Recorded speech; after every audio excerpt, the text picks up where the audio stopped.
कैसे हैं आप लोग। होपफुली आप घर पे बैठ करके पूरी पढ़ाई कर रहे होगे और इस टाइम का पूरा यूटिलाइजेशन कर रहे होगे।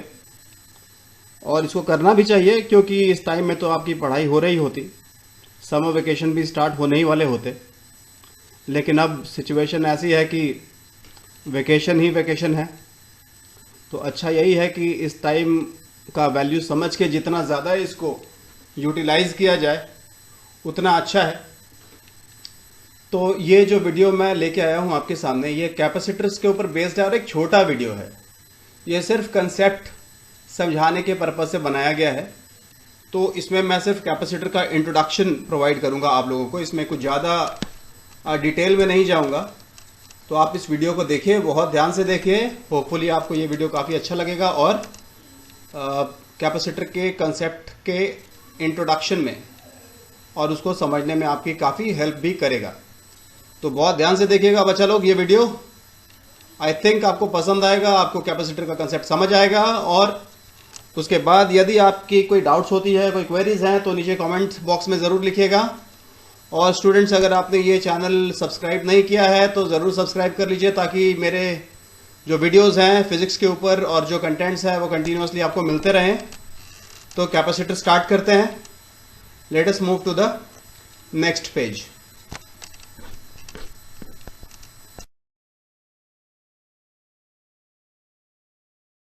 है कि कैपेसिटर होते क्या है, उनका क्या पर्पस है, उनको क्यों डिज़ाइन किया जाता है, क्यों उनको बनाया जाता है।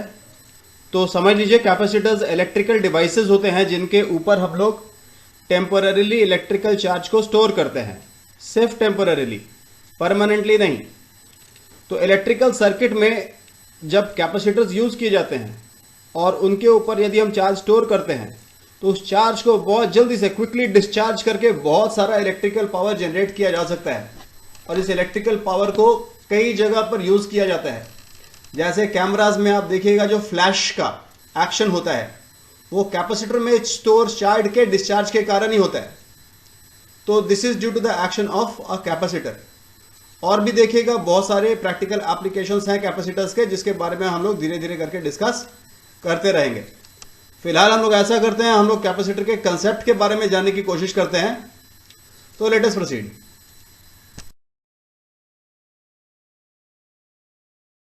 कैपेसिटर सबसे पहले ऐसे डिवाइसेस होते हैं जिनके ऊपर हम चार्ज को सिर्फ टेम्पररीली स्टोर करते हैं और जिसको हम लोग टाइम आने पर आसानी से विड्रॉ कर सकते हैं, जिसको हम लोग यूटिलाइज कर सकते हैं।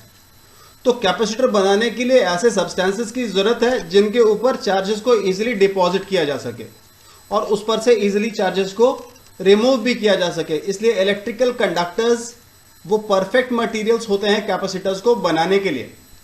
यदि हमारे पास एक सिंगल आइसोलेटेड कंडक्टर भी है तो वो भी कैपेसिटर की तरफ बिहेव करता है, क्योंकि उसके ऊपर चार्ज को डिपॉजिट भी किया जा सकता है और उस पर से चार्ज को इजीली रिमूव भी किया जा सकता है। तो थ्योरेटिकली एक सिंगल आइसोलेटेड कंडक्टर भी कैपेसिटर की तरह बिहेव करता है। तो कैपेसिटर से रिलेटेड थ्योरी को जानने के लिए सबसे पहले हम लोग एक कंडक्टर कंसीडर करेंगे। मान लेते हैं जिसके ऊपर हम लोगों ने कुछ चार्ज डिपॉजिट किया है। तो यदि किसी आइसोलेटेड कंडक्टर के ऊपर हम लोग कुछ चार्ज दे देते हैं, मान लिया किसी कंडक्टर के ऊपर हमने क्यू अमाउंट ऑफ चार्ज दे दिया, तो उस कंडक्टर का जो पोटेंशियल है वो इंक्रीज हो जाएगा। तो उसका कुछ इलेक्ट्रोस्टैटिक पोटेंशियल होगा उस आइसोलेटेड कंडक्टर का, उसके ऊपर चार्ज डिलीवर कर दिए जाने के कारण उसका कुछ इलेक्ट्रोस्टैटिक पोटेंशियल होगा। ऑब्वियसली उसका पोटेंशियल होगा वो it will be directly proportional to charge that we have given to the conductor. हमने कंडक्टर को कुछ चार्ज दिया है, उसका पोटेंशियल आपने कई केसेस में कई तरह की बॉडीज का पोटेंशियल निकाला होगा। जैसे आपने किसी स्फेरिकल बॉडी का पोटेंशियल निकाला होगा, स्फेरिकल कंडक्टर का पोटेंशियल निकाला होगा, तो आपने देखा होगा कि एक्सप्रेशन में potential is always directly proportional to charge. तो चाहे किसी भी शेप या साइज का कंडक्टर हो, उसका पोटेंशियल हमेशा उसके चार्ज के साथ प्रोपोर्शनेटली वेरी करता है। मतलब पोटेंशियल जो होता है it is always directly proportional to charge Q. तो इसका मतलब क्या निकलता है कि चार्ज और पोटेंशियल का जो रेशियो है वो कैसा होगा, वो कांस्टेंट होगा। इसी कांस्टेंट को हम लोग कैपेसिटेंस ऑफ कैपेसिटर या कैपेसिटेंस ऑफ कंडक्टर बोलते हैं, जिसका ऐसा यूनिट आप देख सकते हो। चार्ज का ऐसा यूनिट कूलम, पोटेंशियल का ऐसा यूनिट वोल्ट। तो कैपेसिटेंस का ऐसा यूनिट होता है कूलम पर वोल्ट, या उसको हम लोग फैराड भी बोलते हैं। मैक्सिमम चार्ज कैपेसिटर के ऊपर स्टोर करने के लिए उसके कैपेसिटेंस का वैल्यू बहुत ज्यादा होना जरूरी है।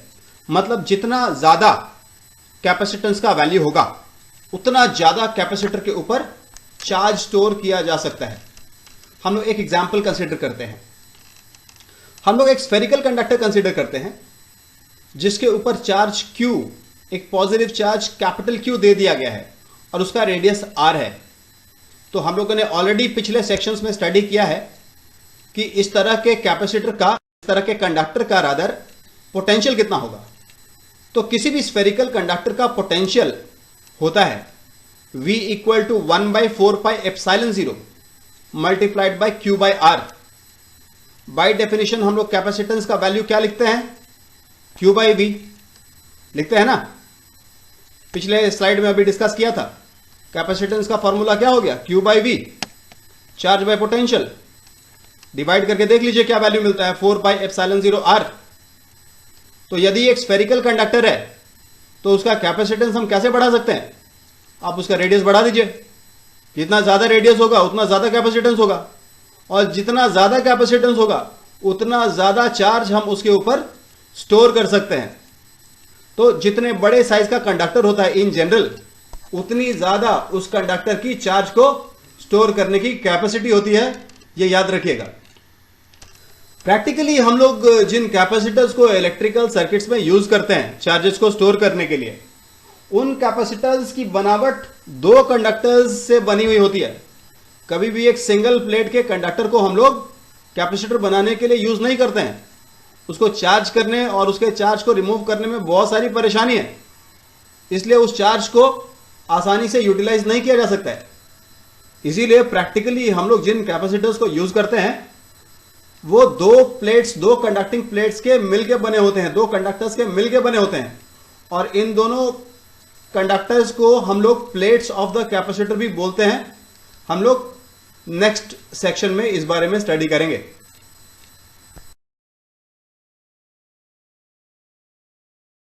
हम लोग कैपेसिटर्स यूज करते हैं इलेक्ट्रिकल सर्किट्स में, वो हम लोगों ने अभी डिस्कस किया कि कितने कंडक्टर्स के बने होते हैं?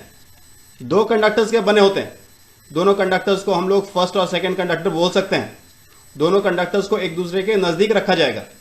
ये दोनों कंडक्टर्स मिला करके एक सिंगल कैपेसिटर बने। दोनों कंडक्टर्स मिला करके एक कैपेसिटर बन रहा है, याद रखना है। कंडक्टर्स को मैंने बताया हम लोग कैपेसिटर प्लेट्स बोलते हैं। मैं फर्स्ट कंडक्टर और सेकंड कंडक्टर बोलूंगा, आप समझ जाइएगा। तो लेट अस सी, हम लोग क्या करते हैं, सबसे पहले एक कंडक्टर ले लेते हैं, शुरू करते हैं। चलिए, एक छोटा सा एनिमेशन है, इसकी मदद से शायद आपको ज्यादा अच्छा समझ में आएगा। तो देखिए, ये क्या है? हमारा एक कंडक्टर है, ठीक है, अच्छा है, देखने में सुंदर है, बहुत बढ़िया। चलिए, अब क्या करते हैं, इसके ऊपर हम लोग किसी तरीके से हम लोग कुछ इसके ऊपर पॉजिटिव चार्ज डिलीवर करते हैं। तो थोड़ा प्रॉब्लम है, एक ही साइड में चार्ज दिख रहा है। ये चार्ज पूरे कंडक्टर के सरफेस के ऊपर डिस्ट्रीब्यूट हो जाना चाहिए था। कोई बात नहीं, समझ लेने के लिए बहुत है। तो ये कंडक्टर कौन सा है? पहला फर्स्ट कंडक्टर है, और उसके ऊपर कितना चार्ज दे दिया हम लोगों ने? मान लिया +Q चार्ज दे दिया। +Q, कैपिटल Q, देखिए लिखा हुआ है वहां पे, कंफ्यूजन नहीं होना चाहिए।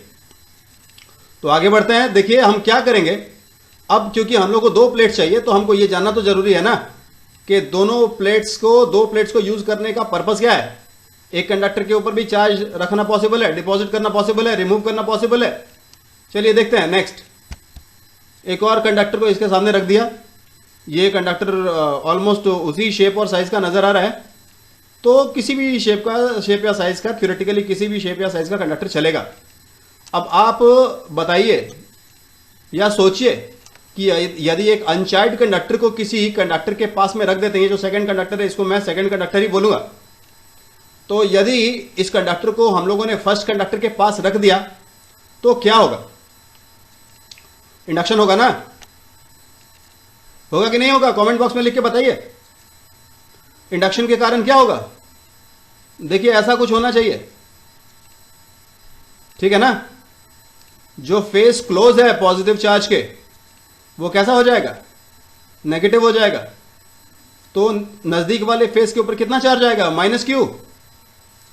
और क्योंकि ये कंडक्टर तो न्यूट्रल है, नेट चार्ज तो इसके ऊपर है नहीं, तो क्या होगा, जो ऑपोजिट फेस होगा उसके ऊपर पॉजिटिव चार्ज आ जाएगा। बहुत अच्छा, आ गया पॉजिटिव चार्ज। तो कितना पॉजिटिव चार्ज आया, दूर वाले फेस के ऊपर प्लस क्यू चार्ज आया, नजदीक वाले फेस के ऊपर माइनस क्यू चार्ज आया। अब देखिए इस कंडक्टर को रखने से फायदा क्या हुआ। हम लोग को मालूम है ना कि किसी कंडक्टर का कैपेसिटेंस कितना होता है, चार्ज बटा पोटेंशियल। तो जो पहला कंडक्टर है वो तो पॉजिटिव था, उसके कारण उसका पोटेंशियल पॉजिटिव था। अब जो दूसरा कंडक्टर रखा है उसके नेगेटिव चार्ज के कारण पहले वाले कंडक्टर का पोटेंशियल स्लाइटली घट जाएगा और दूसरे वाले कंडक्टर के दूर वाले फेस के ऊपर जो पॉजिटिव चार्ज है उसके कारण थोड़ा सा बढ़ जाएगा। लेकिन दूसरे वाले कंडक्टर के नेगेटिव और पॉजिटिव चार्ज के कारण पहले वाले कंडक्टर के पोटेंशियल के ऊपर ओवरऑल इफेक्ट क्या हुआ, घट गया ना, घटा कि नहीं। अब कैपेसिटेंस क्या होता है, चार्ज बाय पोटेंशियल। पहले वाले कंडक्टर का चार्ज तो वही का वही रह गया ना, प्लस क्यू। लेकिन एक अनचार्ज कंडक्टर पास में रखने के कारण पहले वाले कंडक्टर का पोटेंशियल घटा कि नहीं, वी कम हो गया ना। लिख के बताइए कमेंट बॉक्स में, वी कम हो गया ना। तो थ्योरेटिकली कैपेसिटेंस होता है चार्ज बाय पोटेंशियल। पहले कंडक्टर के ऊपर चार्ज तो वही का वही रह गया लेकिन पोटेंशियल घट गया, तो कैपेसिटेंस के ऊपर क्या इफेक्ट हुआ, बढ़ गया ना। तो देखिए सिर्फ एक अनचार्ज कंडक्टर को हम लोग एक पॉजिटिवली चार्ज कंडक्टर के पास में रख दें तो उसका कैपेसिटेंस क्या हो जाता है, बढ़ जाता है।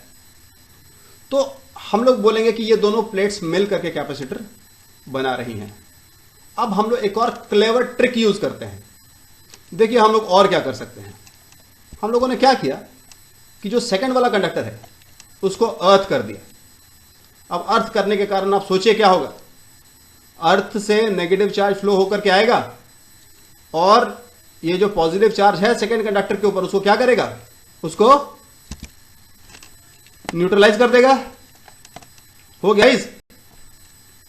तो अब सोचिए कि जो पहला कंडक्टर था उसके कैपेसिटेंस का क्या हुआ, क्या उसका कैपेसिटेंस और नहीं बढ़ गया, क्योंकि अब जो सेकंड वाला कंडक्टर है उसके ऊपर जो पॉजिटिव चार्ज था, जो पहले कंडक्टर के पोटेंशियल को थोड़ा सा बढ़ा रहा था, वो पॉजिटिव चार्ज ही गायब हो गया, जिसके कारण पहले कंडक्टर का पोटेंशियल और घट गया।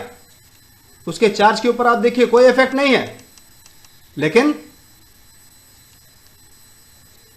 उसका पोटेंशियल घटा कि नहीं, घट गया ना। इस कारण से कैपेसिटेंस फर्दर इंक्रीज हो जाएगा। तो ये जो सारा डिस्कशन हम लोगों ने अभी किया इसका पूरा नोट आपको नेक्स्ट स्लाइड में मिल जाएगा। और ये क्या बनाता है, ये कैपेसिटर का प्रिंसिपल है। तो ये जो लास्ट वाला पेज है इसके ऊपर लिखा हुआ सारा इंफॉर्मेशन को आप पढ़ लीजिएगा। सब कुछ वही लिखा हुआ है जो मैंने अभी आपको डिस्कस करके बताया था। तो होपफुली आपको ये प्रिंसिपल जो है कैपेसिटर का वो समझ में आया होगा। नेक्स्ट क्लास में देखेंगे स्टूडेंट्स, कैपेसिटर के बारे में और डिटेल स्टडी करेंगे। ठीक है, तब तक राम राम, पढ़ते रहिए, लगे रहिए।